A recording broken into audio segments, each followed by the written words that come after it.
Cześć kochani, witam Was serdecznie w nowym odcinku serii Smaki Brazylii na Maracuja Diet. Tym razem chciałabym przedstawić Wam jeden z najbardziej popularnych napojów świata tuż po wodzie, a jest to kawa, która akurat rośnie za mną. Tak więc możecie wziąć teraz swoją szklankę kawy i zapraszam Was do posłuchania ciekawostek o niej. Właśnie tak rośnie prawdziwa brazylijska kawa w naturze i uwaga, ku zdziwieniu jest ona koloru czerwonego i w takiej też formie zrywa się tutaj dojrzałe okazy kawy. Rośnie w takich pęczkach. Możecie też zobaczyć, że niektóre części są już przedojrzałe lub niedojrzałe, czyli te zielone. Tak właśnie wygląda tutaj kawa. Ten krzak jest naprawdę duży, trzeba przyznać. Widziałam tutaj także mniejsze krzaki. Natomiast jest naprawdę bardzo okazały i niesamowicie się to prezentuje.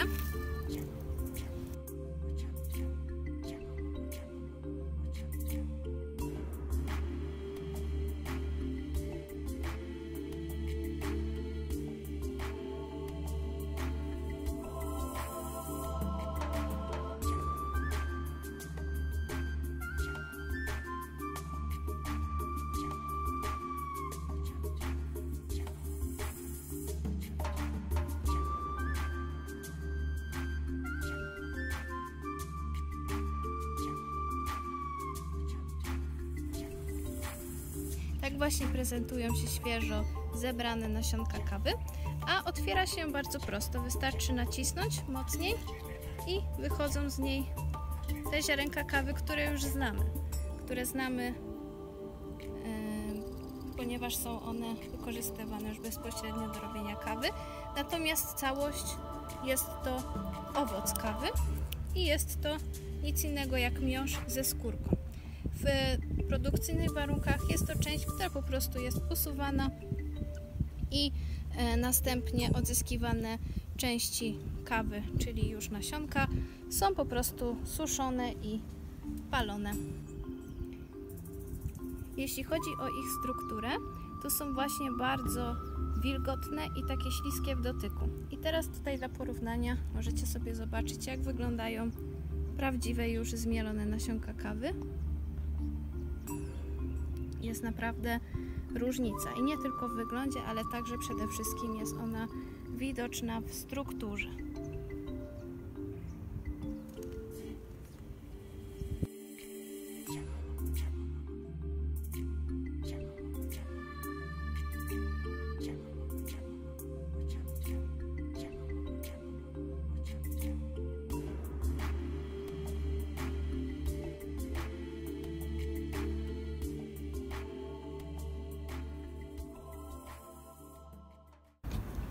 Jeśli chodzi o samą kawę, przybyła ona do Brazylii w XVIII wieku i oryginalnie pochodzi ona z Etiopii. Niedaleko tego miejsca, w którym się znajdujemy, jest farma w mieście Limeira, która była swego czasu jedną z największych farm kawy na świecie. Nawet sam cesarz bywał tam w momencie, kiedy Brazylia była w wojnie z Paragwajem. A z dietetycznego punktu widzenia kawa ma wiele cennych właściwości prozdrowotnych. Oczywiście, jeśli nie przekraczamy jej dziennego zapotrzebowania, czyli około 3 filiżanek kawy dziennie. Może ona przyspieszyć spalanie tkanki tłuszczowej, ponieważ ma działanie termogeniczne.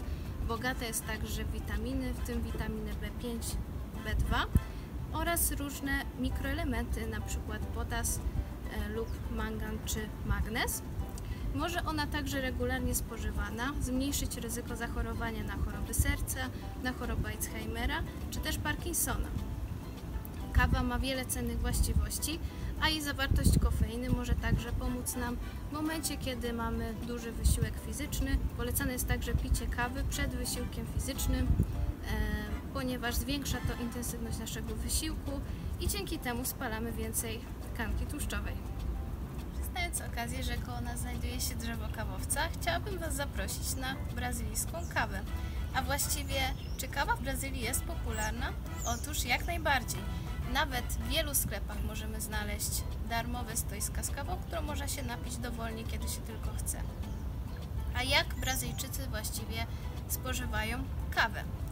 Kawa jest tutaj spożywana bardzo podobnie jak w Polsce, to znaczy najbardziej popularną kawą, którą zazwyczaj piją Brazylijczycy w domu, jest po prostu kawa czarna z dodatkiem cukru. Natomiast jest jedna różnica, która faktycznie zdecydowanie wpływa na właściwości tej kawy. W Brazylii bardzo często możemy zobaczyć, że do przyrządzania kawy używany jest tutejszy lejek, do którego po prostu daje się sitko i tak przesącza się kawę tutaj. Jest to bardzo szybki i prosty sposób i faktycznie nie pozostają ziarenka kawy w środku. I kawa, która jest spożyta w ten sposób, najczęściej trafia do termosu i w takim termosie może spędzić nawet cały dzień i przez cały dzień w małych ilościach tutaj kawa może być spożywana przez Brazylijczyków. Możemy spotkać też tutaj różne termosy.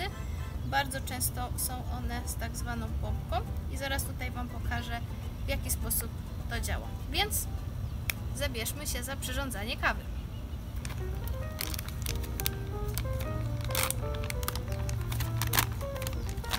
Więc sypiemy sobie kawę do papierowego lejka.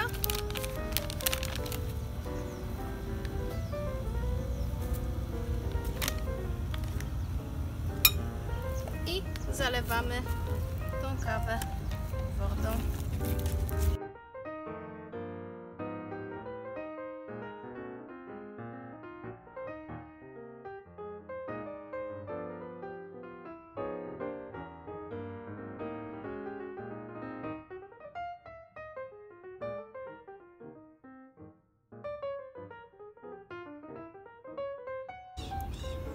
Tak więc kawa po brazylijsku już jest gotowa. Jak widzicie, jest bardzo ładnie odfiltrowana.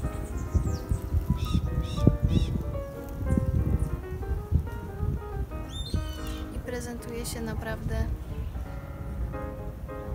bardzo klarownie. W Polsce bardzo często można zobaczyć, że po prostu kawa sypana jest na dno i tak zalewana jest wrzątkiem.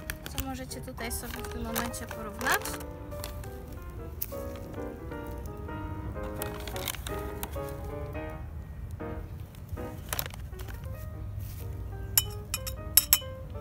Tutaj wykorzystamy termos brazylijski z pompką.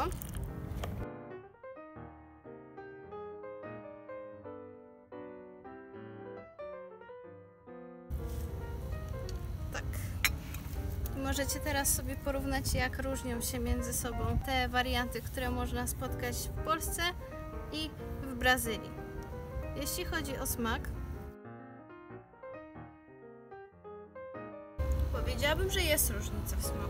Ta kawa wydaje mi się być bardziej delikatna, natomiast smak może zmieniać obecność odrobinę kawy i ona niestety w tym momencie staje się przeparzona. Nie jest to wskazana technika, natomiast ja często się spotykałam w Polsce i sama też czekałam, aż opadną ziarenka na dno. Brazylijska kawa jest obecna w kulturze Brazylii. Można to bardzo łatwo zaobserwować w wyrażeniach w języku portugalskim. Na przykład nasze śniadanie to po portugalsku café da manhã, a nasz podwieczorek, troszeczkę powiązany z kolacją, to café da tarde. A w Brazylii można spotkać się z takim powiedzeniem café no bully, co oznacza kogoś bardzo energetycznego, powiedzenie, że ma się naprawdę wiele energii. Ponadto w brazylijskich restauracjach można także zamówić sobie kawę z dodatkiem na przykład nutelli albo czekolady. Też się tutaj z tym spotkałam. Natomiast najbardziej popularną kawą, którą możemy tutaj zamówić, to jest kafe preto, czyli kawa czarna, albo kafe de leite, czyli kawa z dodatkiem mleka. Jestem teraz ciekawa, jak Wy spożywacie kawę. Czy podobnie tak jak pokazałam tutaj w polskiej wersji, zalewacie fusy wodą, czy odcedzacie w filtrze, albo używacie innych metod, na przykład bialeci, w kawiarce, czy też pijecie kawę z ekspresu, a może lubicie mieszać ją z mlekiem. Dajcie koniecznie znać w komentarzach. Bardzo Wam dziękuję za uwagę i widzimy się w kolejnym odcinku Smaków Brazylii. Pozdrawiam Was serdecznie. Ciao, ciao.